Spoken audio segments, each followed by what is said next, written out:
It started almost 100 years ago at 90 miles an hour.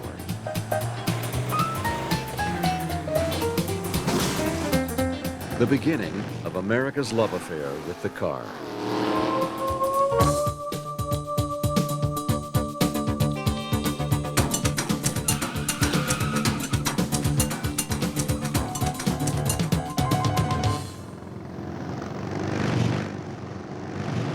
It was about speed and a rich man's dream. Fiercely competitive and willing to risk his life, handsome, dark-haired Willie K. Vanderbilt set out to be the fastest man on Earth.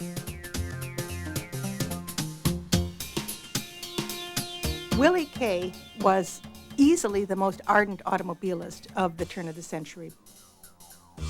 Had he not been so enormously wealthy, I'm sure he would have been a mechanic, because he loved machinery, and he certainly knew more about machinery than most of the rich who had cars.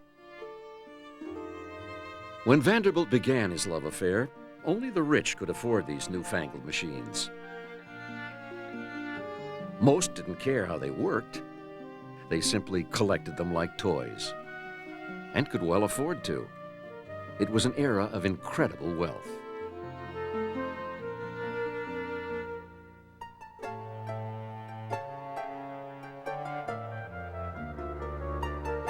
Vanderbilt was the son of the richest man in America. Although he never worked a day in his life, he could tune his own engines, change his own tires. His love of cars had begun in childhood with a ride on a steam-powered tricycle. At 22, he bought a Phoenix Daimler that set him back $10,000. Then there was the car that terrified every pedestrian in New York. The Mercedes racer he named the Red Devil.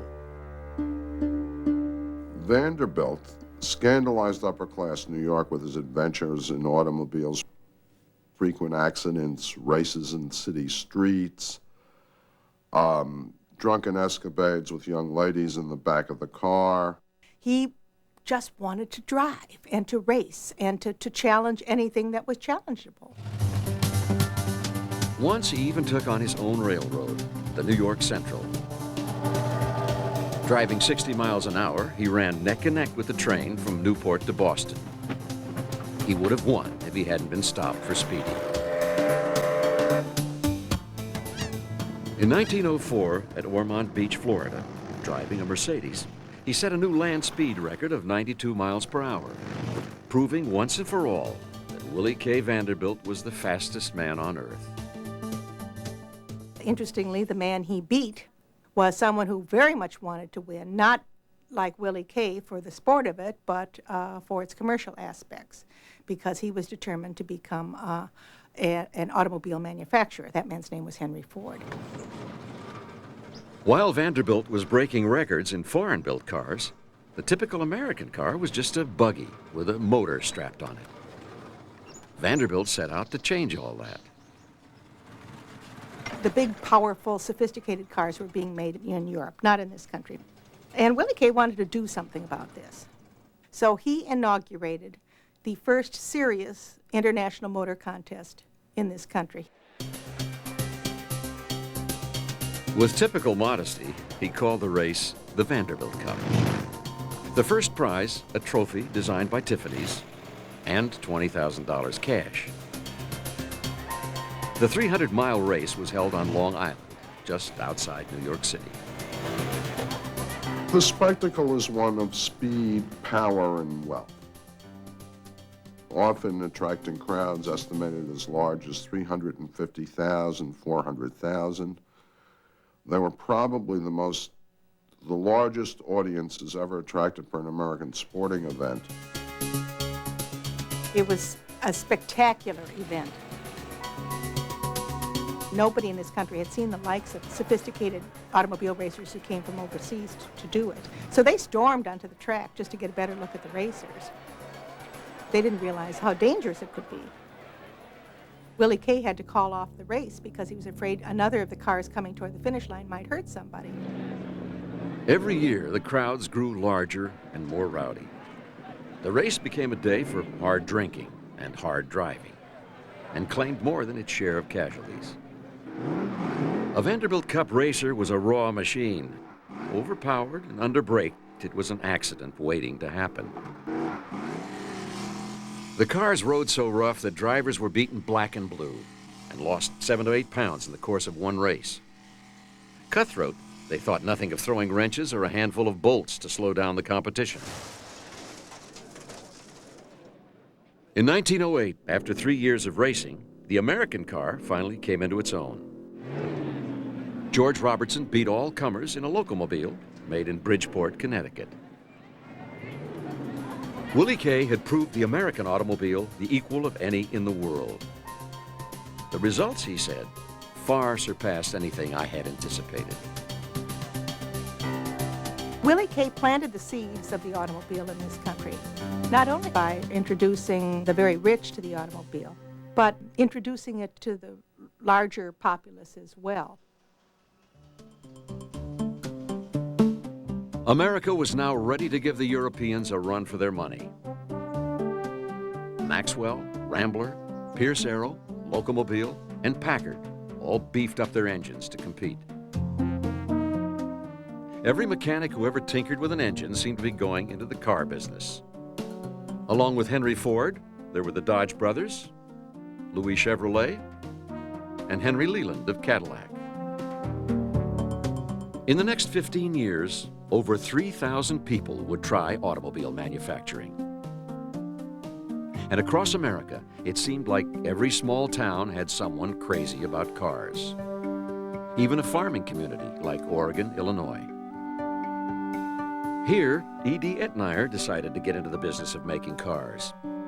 His grandson, Joby Etnier, remembers. Well, starting in 1907, Grandfather built 3 of the horseless carriages.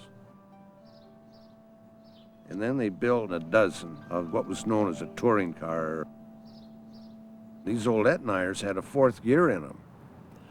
You had to be going at least 45 miles an hour to get into 4th gear, and I don't know where they found the roads to do that. Of course, they wore the goggles, the dusters, because there were no paved roads. They were fast.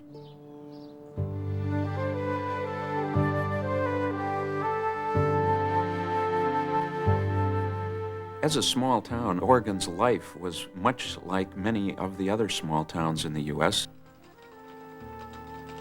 When the auto arrived, of course, the streets were already being used by horses and buggies. Along comes this contraption with a motor, trying to occupy the same space on the streets. You can probably imagine that there were some difficulties.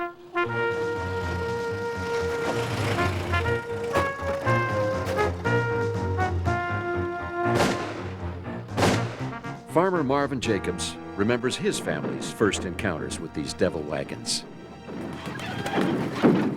When the automobile first came, I think it caused more problems because of the runaway of the horses. Noise of the cars was something new to the farmers as well as the townspeople. Of course, horses was in the majority, so they had the most laws in favor of the horse rather than the auto. There really were some bizarre laws. One of them, for instance, required that there be a horseman preceding the vehicle and that he carry a Roman candle. And he, in a sense, was the warning of the forthcoming vehicle.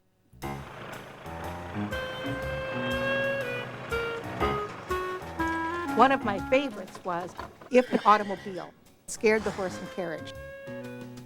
The automobilist had to dismantle the automobile, put all of its parts alongside the road, and allow the horse and carriage to pass, and then he could put his car back together again. The car was slow to catch on with country folk, who still preferred their horsepower on the hoof.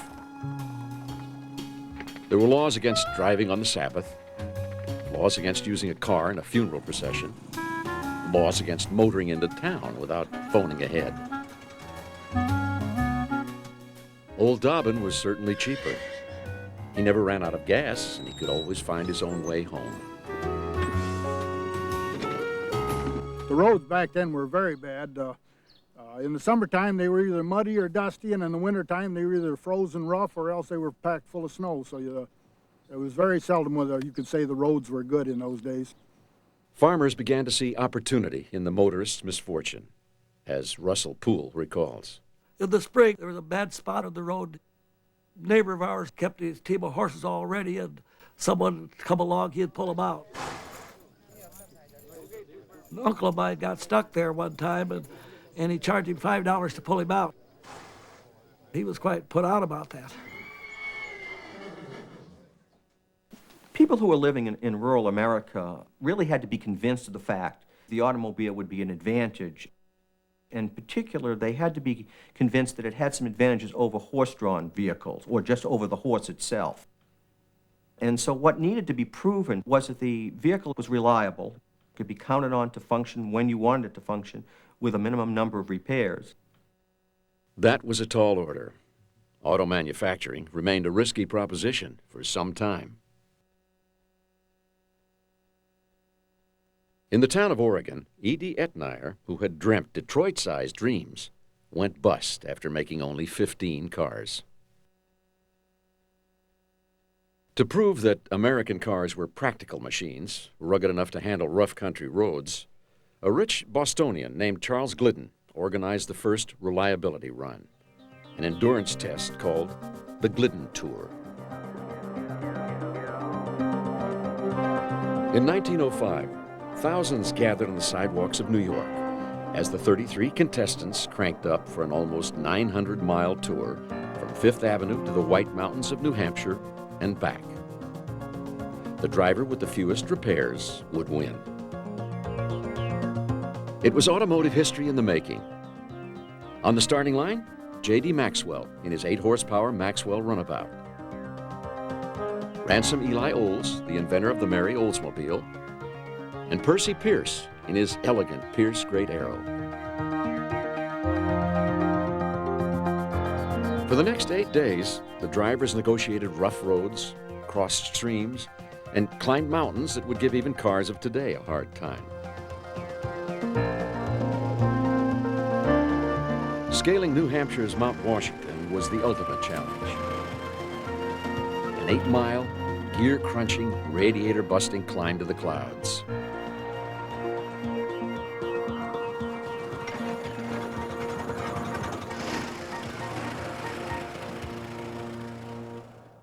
The only woman among the contestants was Joan Newton Cuneo, a wealthy matron who drove with remarkable skill. She entered the tour in a white steamer she'd owned for just a week. The first day out, she was forced off a bridge by another car. Within an hour, she was back on the road. But her luck wouldn't hold out.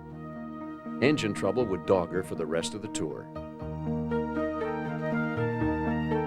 But at the finish line, 10 cars came through with perfect scores. And the most perfect of all was Percy Pierce's Great Arrow, made in Buffalo, New York. Charles Glidden's confidence in American cars had paid off.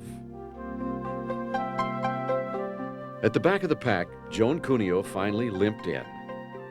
But undaunted, she began turning up at races from New England to New Orleans, competing against well-known drivers like Barney Oldfield. By 1909, she's regularly beating men racing drivers, and that was the year she beat the guy to beat. She beat Ralph De Palma, who was the most celebrated male racing driver in the United States. That same year, the AAA banned women from organized automobile racing. And they asked her, are you trying to prove something about women? Are you trying to drive this car so women can get the vote or get more rights? And she said, no, I'm really not the women's rights type. I've never been the suffrage type. I just like to drive fast. Driven by the novelty of speed, Americans had fallen in love with the car. This was one affair that was going to last.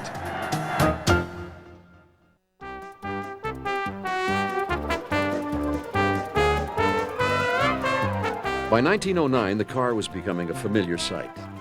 About 125,000 were sold that year. Aggressively named the Viking, the Rocket, the Dragon, the Sharp Arrow, most of these cars were sold to men. the world of driving was all but closed to women. There was a long tradition that women didn't know how to manage machines. And let's remember that these were probably, for most Americans, the biggest, most powerful, most scary, most potentially liberating machines that there were. Even as a passenger, there were hazards. Flying stones, soot, oil. It became fashionable to look like you were dressed for battle. A woman who was dressed for motoring would be wearing a chin-to-toe coat of some kind. Often they were made of rubber. Then there would be a heavy veil, and some of these veils looked like they were armor. They made people who were wearing them look like Darth Vader.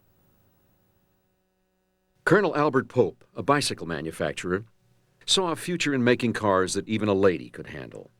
A car that was clean and simple. A quiet little electric car.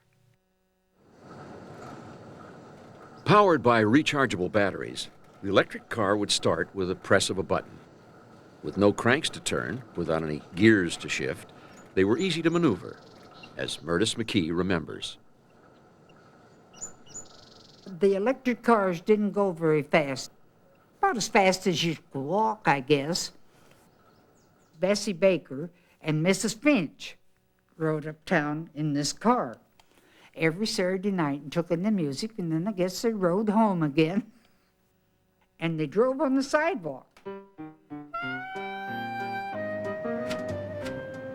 Electric cars could only run for about 25 miles without recharging.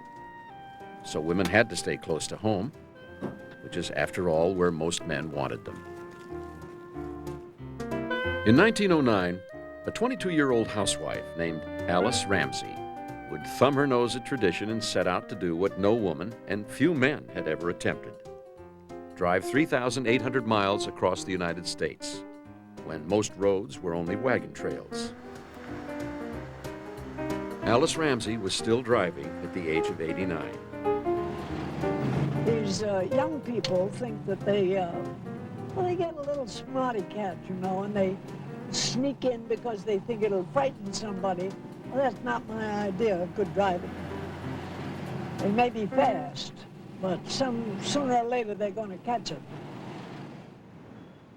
Alice's driving career began in Hackensack, New Jersey, when her husband, Congressman John Bone Ramsey, bought her a gasoline-powered Maxwell.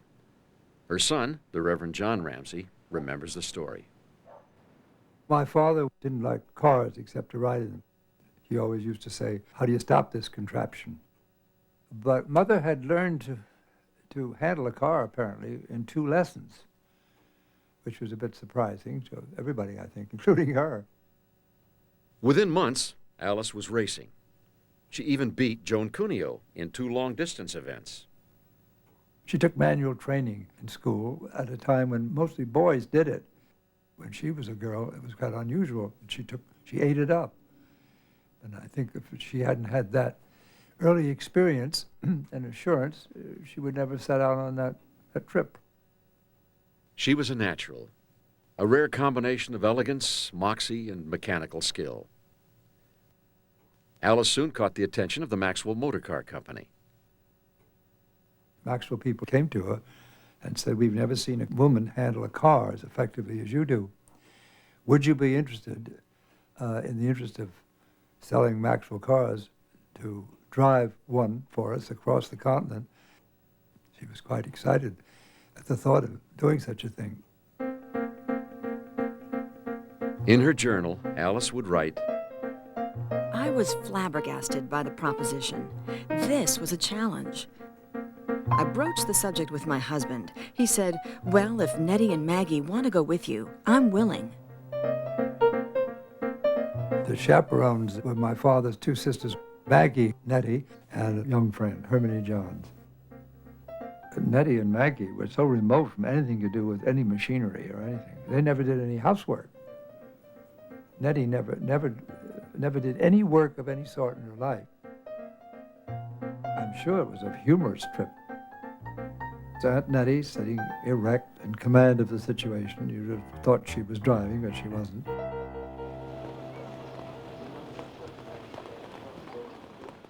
June 9, 1909, New York City. Alice's big day. The start of a long journey west. There was a lot at stake. Not only the reputation of the Maxwell Company, but the safety and the lives of the 4 women. When men stepped forward to crank the car, Alice grabbed the crank and announced, "We'll get ourselves started."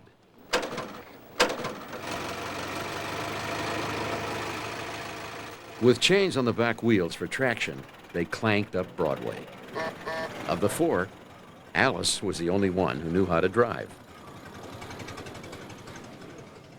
They followed what was later called the Lincoln Highway, which was in some places just grass roads, some places mud, in some places unmarked altogether. They didn't have maps. They had what they call blue books. It said go about 5 miles to a green house with white trim and make a right turn, or to a red barn and make a left turn. The trouble was with that, by the time you got there, they might have painted the barn a different color and you were misled. We had to find our way mostly by the telephone poles. And we could usually suppose that the ones with the more wires went to the larger town. We thought that was good common sense. Once or twice we got mistaken. The weather held, and after crossing a third of the continent in just 14 days, they arrived in Chicago. The trip had been easier than expected. But just to be safe, they loaded up with a tow rope, block and tackle, and a small shovel before heading west across the Mississippi.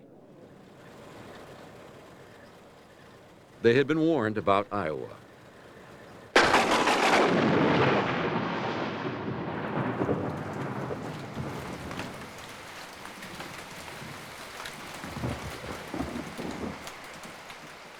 What a basin of mud. 360 miles of gumbo. The black, heavy clay in which horses were known to drown. The whole main street of a town would be flooded. They were in so deep that they couldn't move up to the hubcaps. They had to abandon the car, wait for farm wagons to come and rescue them and get them to a hotel with their baggage. Iowa locals pressured Alice to give up, to put the Maxwell on a flat car and ship it across the state. But Alice was determined to drive every inch of the way, she said, even if it kills me. After the rains, the roads were horrible. We plowed along, forced to keep the transmission in low gear. The water boiled, got low, and needed replenishing. Nettie and Maggie unpacked fancy glass bottles from their luggage, rolled up their sleeves, and scooped up water from the side of the road. They called it Operation Cut Glass. With no corner gas stations to turn to, when the Maxwell's electrical system began acting up, Alice was on her own. She had trouble with a distributor and apparently fixed it using some chewing gum. Just what she did, I've never been sure, but the car ran at least for a while. That's the kind of ingenuity, though, she had. Following the route of the overland stage, they crossed Nebraska and headed into Wyoming. West of Laramie, more trouble. The bridge across the North Platte River had been swept away. The women had 2 choices: a major detour that would cost days, or a route that would risk their lives, driving across the railroad trestle at Fort Steele. Alice, true to form, chose the dangerous route. Time was precious. I lived one bump at a time. It was one of those places that you didn't look down. We had to cross the bridge before the next train came barreling through. Safe on the other side, The women were still going strong. But after 34 days on the road, the Maxwell was beginning to show the strain. The tires were blowing out one by one, and there were still 1,200 miles of mountains and desert to go. On a couple of occasions, they had to spend the night on the road because the car broke down and they were too far from towns to walk. They were bothered with wolves a couple of times, trying to get at any food that they might have. The campfire kept the wolves at bay, but in the desert south of the Great Salt Lake, another creature would bring the trip to a crashing halt. A prairie dog had chosen to build his front door right in the wagon tracks where we were traveling. When we hit this yawning hole, the front wheels were spread wide apart and certainly had no intention of working together in harmony again. Alice tied the axle together with a roll of baling wire. It wasn't pretty, but it would have to last until she could get to a blacksmith at a nearby ranch. Between repairs and driving in the desert heat, the women were on the road for 17 hours, heading for the high country that stood between them and California. There was a great unspoken tenseness in this final lap.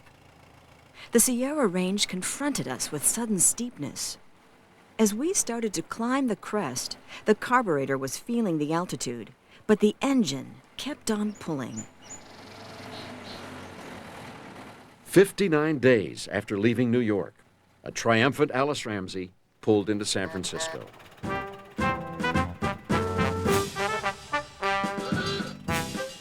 A cavalcade of cars escorted Alice and her 3 companions through the city. People waved and cheered as we drove up Market Street. There were more Chinese than we've ever seen in one place. What a day, what a journey, from Hell's Gate to Golden Gate. Alice's gamble had paid off. Now the Maxwell Company would promote their car as gentle enough for a well-brought-up lady to drive and rugged enough to conquer a continent. For the rest of her life, Alice Ramsey would drive across the country at least once a year.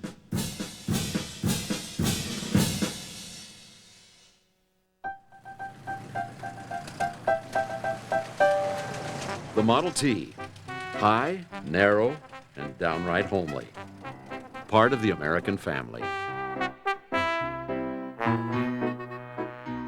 A people's car. An automobile for every man. More than any other force on earth, it would transform the American landscape and the way we lived our lives. It put America on wheels. Instead of spending all your life on the farm, you actually got into town and, in fact, traveled around other states. Everybody loved the automobile in America. The love affair started with Model T and it never stopped. It was the inspiration of Henry Ford, a man who had grown up in the Midwest. He hated school, hated farming, hated the isolation of rural life. In 1896, he built his first car. A self-taught machinist and engineer, he founded the Ford Motor Company in 1903. He was 40 years old. By 1914, his moving assembly line was producing almost half the cars in America. Soon Ford was making over 1,600 cars a day.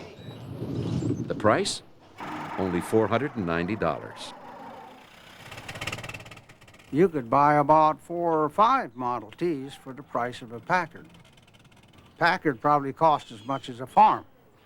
When dealers were presented with brochures of the car, even before they had seen it, they marveled that they would have such a car to sell. People liked it, in many cases, in the same way they liked a horse, and they gave them nicknames, Old Betsy or Liz. Tough and durable, Lizzie could really perform. Putting out 20 horsepower. On a good day, the T could hit 40 miles per hour. With a wheelbase only 100 inches long, it could turn on a dime. It was the Model T more than any other vehicle which really caught the farmer's fancy. It required a minimum number of repairs. The engine itself was very simple. Farmers had had experience with gasoline engines before, and so they were able to keep their car up themselves. You got a toolkit with the car, you got the jack and the tire pump and wrenches, a screwdriver, and an oil can, and most anyone could fix these cars. No air conditioning, no power steering, no power brakes, or you could pretty much fix anything that went wrong with them. A radiator sometimes got holes in it. The farmers would just take a raw egg, pour the contents of that raw egg into the radiator, and the heat of the water would basically boil the egg into where the holes were in the radiator and seal them. A car that was capable of being repaired that way had a great deal of appeal to the farmer.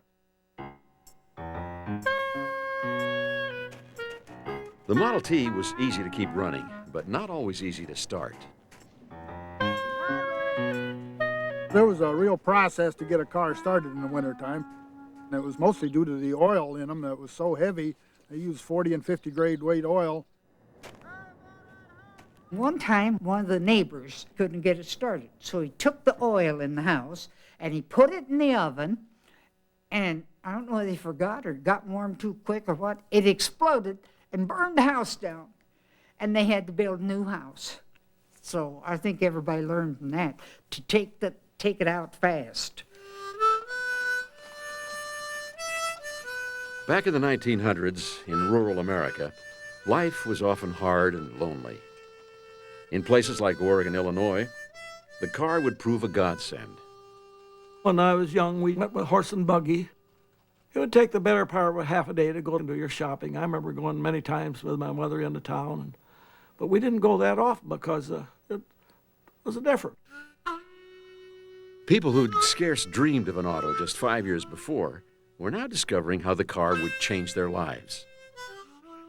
No one ever forgot their first drive. Hazel McCourt was 12 years old. He said, "You want to ride?" Well, I had never ridden in a car before. And I says, "Do I want to ride?" I says, "I sure do." He had a two-seater, but he had the top down. And that was better yet. We got in there. He took us down to the depot, which was a mile away. Boy, was that ever, I never will forget it. The wind was just beautiful. Once in a while, we'd ride with my dad up to Grandma's, see, and we'd stand up in the back seat. I can't imagine. We stood on the floor in the back, and we'd say, "Go fast, Pa, go fast." And he'd step on it a little. Oh, we just giggled. We thought that was great. Farmers were rather creative in their use of automobiles.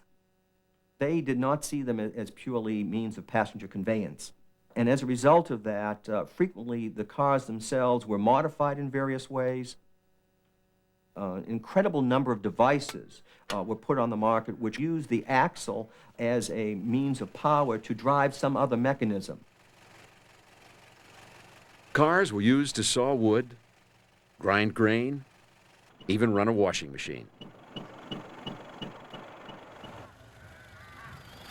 My dad used to haul everything in the car, in the back seat, even newborn calves, and it'd be kind of a mess. Once in a while, my mother would complain. She always had to clean it out, but she was pretty good about it. For many rural women, the car promised escape. It was a tremendous freedom for the farm woman who spent her life toiling, not 5 days a week, but 6, but 7 days a week in that farm. And when they went into town, that was freedom, really freedom for that lady. Well, you could go, go places without depending on somebody to take you, a man to take you. And that was quite a privilege. Just take a ride, get out of the house. Yeah, women years ago, they never even got out of the house. What Henry Ford had in mind when he invented the Model T was every man's car, and he meant that quite literally. What ended up happening, however, was that a lot of rural women said when they got a hold of that Model T, this is my ticket to anywhere I want to go. And so the Model T considerably lessened the isolation and really the dreariness of rural life in the United States. By 1915, even in small towns, the car was commonplace. 1 million Model Ts had now been sold. Out in the country, the Model T was better than most negotiating the rutted roads. But sometimes, the roads were even more than Lizzie could handle. Joy Fischel remembers. Daddy started home to Nebraska City in his Model T Ford, and it had rained and rained and rained, and the mud was so thick you couldn't walk in it, and of course up in that direction you've got this old what they call gumbo. And it's kind of like driving in about 6 inches of axle grease. And it built up so much under the fenders on his car that he actually couldn't turn the wheels. So he tore the fenders off the car and threw them in the ditch and went on home. It was clear to Henry Ford that business would bog down unless he got the Model T out of the mud. To sell the country on building new roads, he launched an extraordinary publicity campaign. Henry Ford felt that motion pictures would be an important medium for educating the public. So in 1914, he set up the best equipped motion picture studio in the country. Not even Hollywood had anything to equal it in those early days. And he began producing a series, a weekly series called the Ford Animated Weekly, which we would think of today as a newsreel. Seen by 5 million people, Ford's films featured farm trucks speeding to market on smooth paved roads, children riding to school on paved roads. Suddenly, little towns across America were in the road business. And there was even talk of a superhighway. The idea was to have a coast-to-coast highway, and they chose the name Lincoln Highway. Soon, this town and that town wanted to be part of the Lincoln Highway, and they had a really curious way to get people interested. They built something called a seedling mile.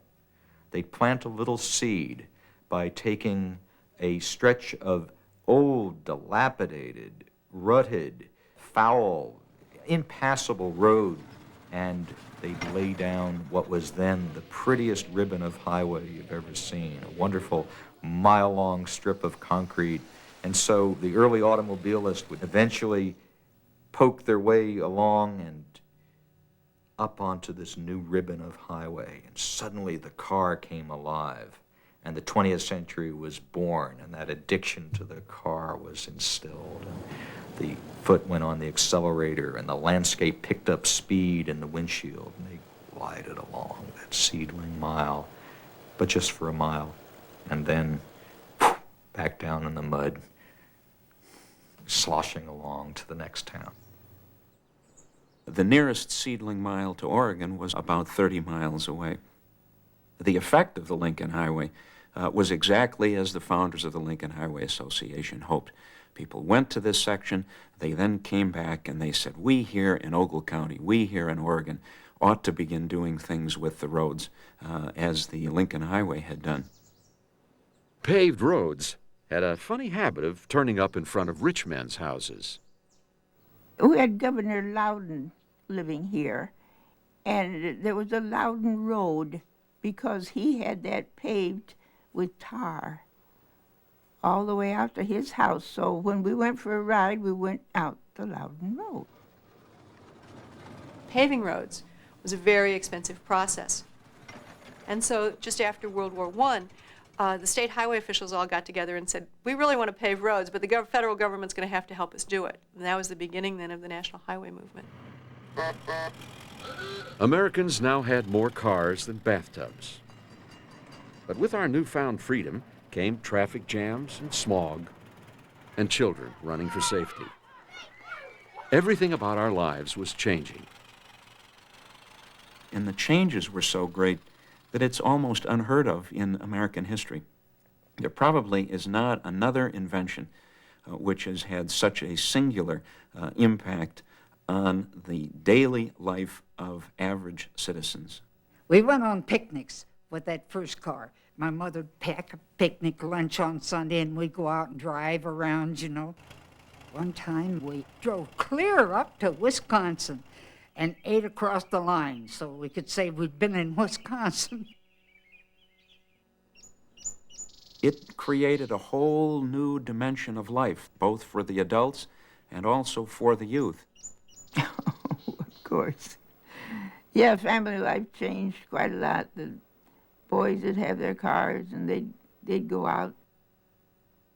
I went with a fellow from Mount Morris. He had a car. And he'd come down and we wouldn't stay in the house like we used to or on the porch. And we'd go to Dixon, generally go to Dixon.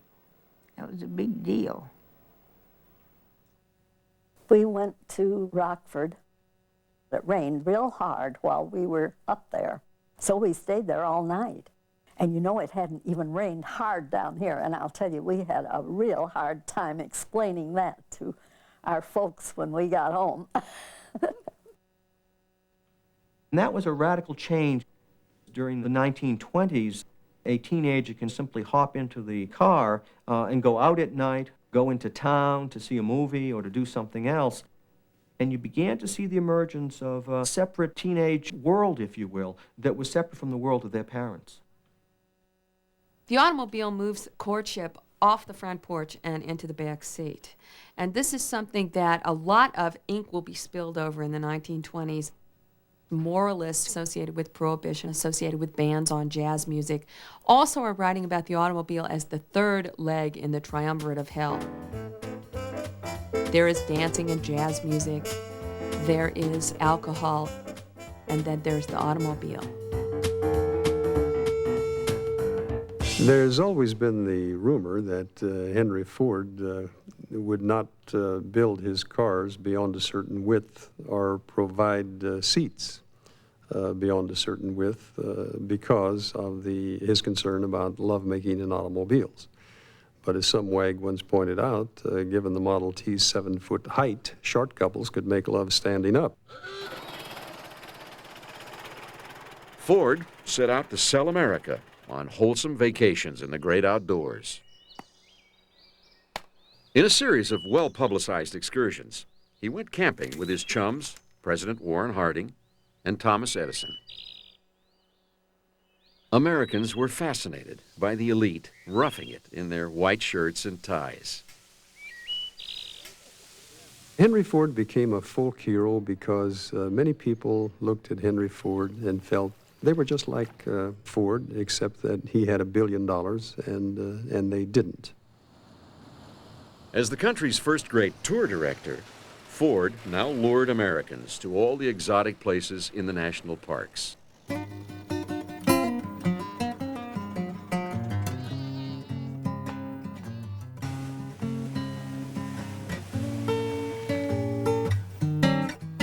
Like road gypsies, ingenious campers turned their Model Ts into a home away from home, setting up wherever the spirit moved them. No expensive hotels, no overpriced restaurants.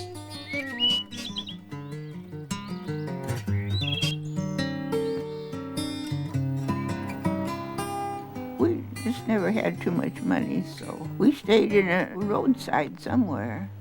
We had a tent, and that old Model T Ford had the running boards. Mother had an old boiler that you used to boil your clothes. She filled that up with food, and that was on the side of the car. She was a goer. She loved to go. In the 1920s, people would leave the farm and actually go somewhere, see some of the scenery in the nation. Howard Fox and his family would leave Kansas and go touring every winter. If you were a wheat farmer and you sold your livestock, you didn't have a whole lot to do in the wintertime. So my dad would take the family out to California and come back and harvest his crop in the spring. In the 1920s, the automobile really becomes king in the United States. The automobile seemed to symbolize so much the what's American about us, in the sense of the wide open spaces and mobility. And the automobile almost became the substitute for the horse. As you would ride off into the sunset, when the wind is in your hair and your elbow is out the window, it's a completely different feeling. The Model T put this country on wheels, and it was that car which took America out of the mud and made it as mobile as it would become. It's hard to think of any product which has done more to change the culture of this country than the Model T. By the mid-1920s, Henry Ford had the satisfaction of knowing that over half the cars in the world were Model Ts. But out in California, with its palm trees and fabulous weather, Lizzie would be forced to compete with a high style of custom-bodied sedans and low-slung roadsters. What no one understood, not even Ford, was that the Model T's days were now numbered.